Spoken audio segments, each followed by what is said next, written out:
everyone, welcome back to my channel. My name is KateSemeniuk. I'm a hypnotherapist and I talk all and everything about fears, phobias, anxiety, and today's video is about fear of confrontation.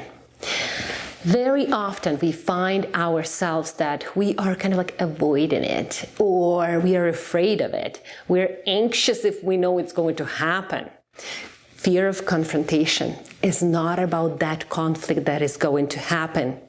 It's about how you are going to feel after it.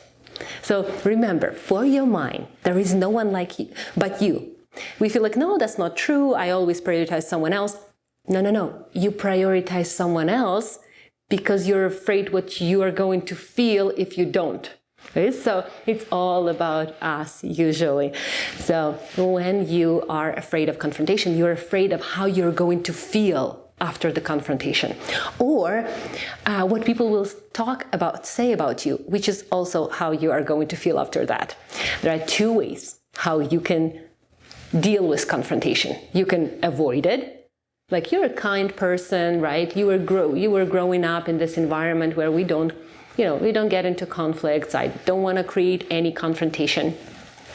Or you can actually confront it, right? You actually can face it. And then sometimes we are very calm and relaxed, but sometimes we have this rage and anger and we can start saying things that we then will regret.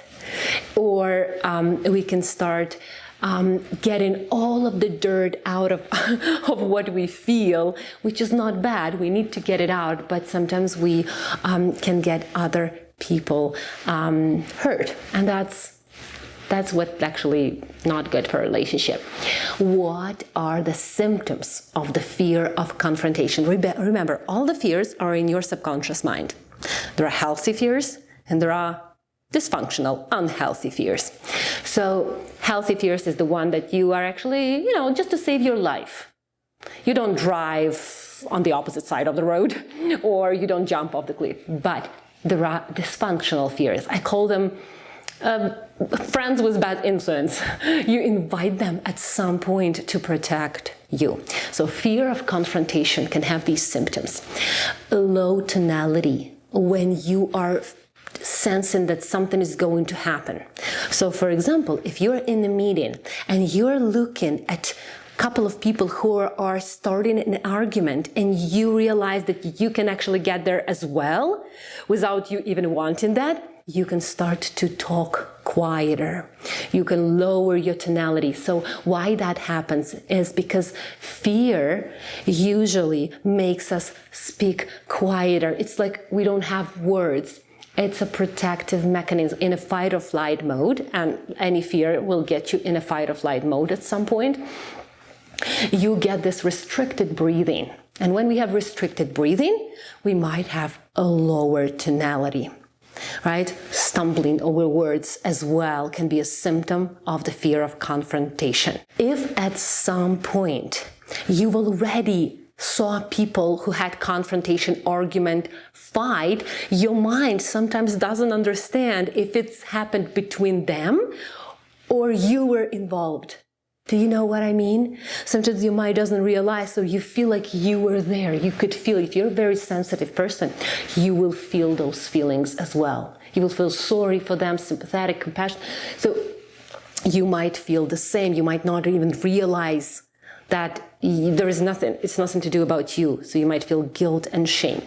Another symptom of the fear of confrontation is avoiding confrontation at any cost, and sometimes at the cost of your emotional and physical health.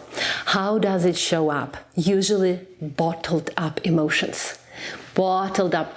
It's why people say bottled up. It's because it's right here. Right? If you imagine yourself as a bottle, it's right here. It's in your throat. The bottled up emotions, sometimes you can feel even over here, this little energy over here, the pressure, because it's up to your throat. So that can happen as well. This is the symptom why you might avoid confrontation so many times that you don't even realize that it's actually in you, in your body. Another symptom of this fear is not giving a feedback. Sometimes we cannot give a feedback, a constructive feedback. We say, it's okay. Oh, don't worry, it's okay. Even though the feedback is needed. Healthy, constructive feedback is always needed. By the way, if you do have constructive feedback, please leave it here. I will be happy to listen to what you think. It will not get me offended. Don't worry. So this is the symptom of this fear is when we are afraid to give feedback. So when you're a manager or a supervisor and you're very kind and you don't want confrontation, sometimes you'll have this problem with your team where you cannot give feedback that can lead to low performance or some issues and productivity. So giving constructive feedback and being able to receive that feedback is crucial in growing up, in growing your personality, right? So these are the symptoms. There are so many others, but you need to understand one thing is your mind always wants to keep you safe. In order to get rid of this fear, you always need to go back and find out when did you start to be afraid of confrontation? When I worked with one of the clients who had the same fear, this is how it turned out. So when he was 5 years old, he looked at a big fight in front of him, and it wasn't his fault at all, but he couldn't do so. He felt that helplessness, but he was a very sensitive person, so he couldn't do anything. And in that moment, in that emotional moment, the guys brought him into the fight as well. So he got emotional. It was very shocking. He was in pain. He got hurt. And then he decided, at any cost, I will never ever get into the confrontation, any argument or fight, which means that he would bottle up all of that emotion, rage, anger. He didn't know how to express it. For 40 years, he came to me when he was 45. When we started to go into that memory and we resolved that memory, we processed it, he realized that, oh, this is why I get shoulder stance, restricted breathing, lump in the throat every time I see someone getting into the argument. I'm either avoiding, running away, or doing anything possible to get myself out of that situation. But nothing is going to happen. Nothing bad is going to happen right now because I can stand up for myself and I feel safe. I draw good people to myself. So you see, there's such a big difference from how you react to that situation at 5 and at 45. So that's a huge difference. This is why I work in hypnosis, because we are merging that child, right, with the present self, so that you don't get triggered anymore and you don't get those reactions of your body that you don't even realize where are they coming from. So there are 5 ways how you can deal with confrontation. The first way is to avoid it. Just leave the room, or run away, avoid those situations. Don't talk to those people who can get into confrontation or into this kind of conflict or argument. So this is one of the ways. Another one, you could compromise. So when you are starting to see that there is an argument, that the emotions are rising up, you start to compromise. And many times that compromise is not very even, so it comes at a cost of your health, or you suppress even more emotions, but you feel like, oh, I just compromised. So if there is a compromise, it should be even. It's like no win-win. Everyone wins with getting an understanding. So another way is to compete. So you compete. You want to win this confrontation. I want to win this argument. I'm going to prove myself that I am right. It usually also, doesn't come to anything more than that. You are even more hurt, angry, and it's not resolved. Even if the person surrenders and okay, it's okay, you still won't get the result you ever want. You can always go into this freeze mode.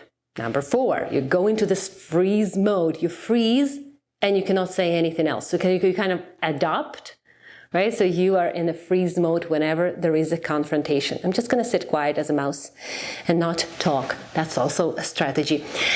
And the fifth and the best way is collaborate. Collaboration, when two sides come together and they share how they feel and they can collaborate on the outcome. So everyone gets out of any argument with a huge understanding of why it happened, with compassion and unconditional love. So thrive for that collaboration all the time. Every single conflict can be best resolved with collaboration. Remember, your mind always looks for resolution, always looks for explanation, even if it's not true. However, when it's resolved, then you have this, the weight off your shoulder. So don't be afraid of confrontation. Sometimes in arguments, there is a lot of different emotions come up that you didn't even know about. So that's an experience as well. Any confrontation is an experience. I wish you all the best. Please take first steps. Learn how to collaborate in any situation, whether it's at work or with your friends, with your family, or at home with your kids. You can do it. You can learn that skill because your mind will be at peace, relaxed, and calm. I love you all. I wish you all the best. Be healthy emotionally and physically. Don't forget to like and subscribe. Bye.